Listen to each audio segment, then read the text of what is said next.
चलिए आज हम भारतीय शेयर बाजार के पिछले 46 साल के इस कमाल के सफर को डिकोड करते हैं। सेंसेक्स का नाम तो सुना ही होगा। ये भारत की अर्थव्यवस्था का एक तरह से बैरोमीटर है और इसने जबरदस्त ग्रोथ देखी है। लेकिन पता है इस नंबर के पीछे की कहानी, वो किसी जल्दबाजी या तेजी की नहीं है, बल्कि एक ऐसी चीज की है जो बिल्कुल शांत और स्थिर है।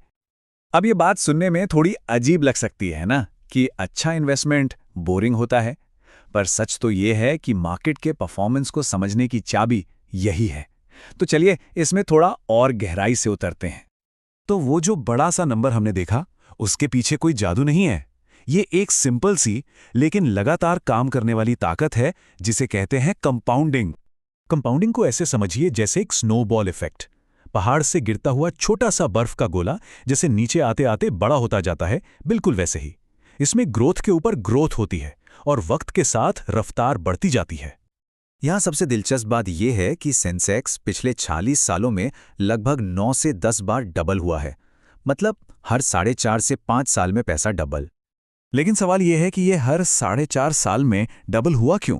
इसका जवाब मार्केट की अटकलों या उठापटक में नहीं है। इसका जवाब उस असली इकोनॉमी के परफॉर्मेंस में है जिसे स्टॉक मार्केट दिखाता है। तो सबसे जरूरी बात यहां यह है कि सेंसेक्स जैसा स्टॉक इंडेक्स और कुछ नहीं, बस देश के बिजनेस का आईना है। और यही बिजनेस तो मिलकर इकोनॉमी बनाते हैं। किसी भी देश की इकोनॉमी दो चीजों से आगे बढ़ती है।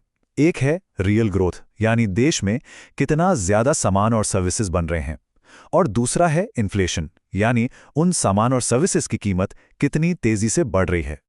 पिछले 40 सालों का इतिहास देखें तो दुनिया में एक के बाद एक बड़े संकट आए हैं। और यहीं पर भारत की रेजिलियंस, यानी हर हालत में टिके रहने की ताकत साफ दिखती है। देखिए, इतनी ग्लोबल उथल-पुथल के बाद भी इकोनॉमी की जो रियल ग्रोथ है वो दशक दर दशक लगभग स्थिर रही है। तो अब चलते हैं इसके क्यों पर। आखिर ऐसी लगातार ग्रोथ आई कैसे? इसके पीछे हैं 4 मजबूत स्तंभ या पिलर्स जिन्होंने इस ग्रोथ को पावर दी है। सबसे पहला पिलर है हमारी डेमोग्राफिक्स। देखिए, भारत दुनिया की उन गिने चुने बड़ी इकोनॉमीज में से है जहां काम करने वाली उम्र की आबादी अभी भी बढ़ रही है। इससे कंजम्पशन भी बढ़ता है और प्रोडक्शन भी। दूसरा पिलर है सोशियो पॉलिटिकल स्टेबिलिटी।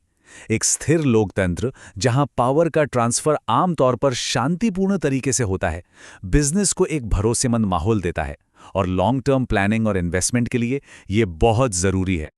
तीसरा पिलर है रिसोर्सेज की भरमार। चाहे वो ह्यूमन कैपिटल हो, लाखों स्किल्ड उद्यमी, डॉक्टर्स, लॉयर्स, या फिर नेचुरल रिसोर्सेज जैसे उपजाऊ जमीन, ढेर सारी धूप और ज्यादातर मिनरल्स। ये सब मिलकर आत्मनिर्भरता और इनोवेशन का एक पावरफुल इंजन बनाते हैं। और चौथा और आखिरी पिलर है लो कंज्यूमर पेनिट्रेशन। इसका मतलब यह है कि एक इतनी बड़ी इकोनॉमी होने के बावजूद अभी भी कई बेसिक चीजों की पहुंच लोगों तक बहुत कम है। और जैसे जैसे लोगों की इनकम बढ़ेगी, फ्यूचर ग्रोथ के लिए एक बहुत बड़ा रास्ता खुला हुआ है। तो अब जब हमने इस स्थिर इंजन को समझ लिया है, तो सवाल ये है कि इसकी पावर का फायदा कैसे उठाया जाए।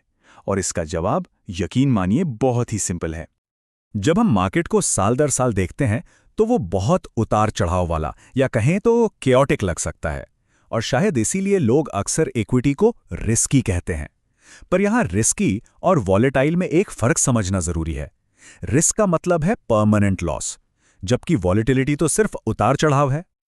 ये स्लाइड इस फर्क को बिल्कुल साफ करती है।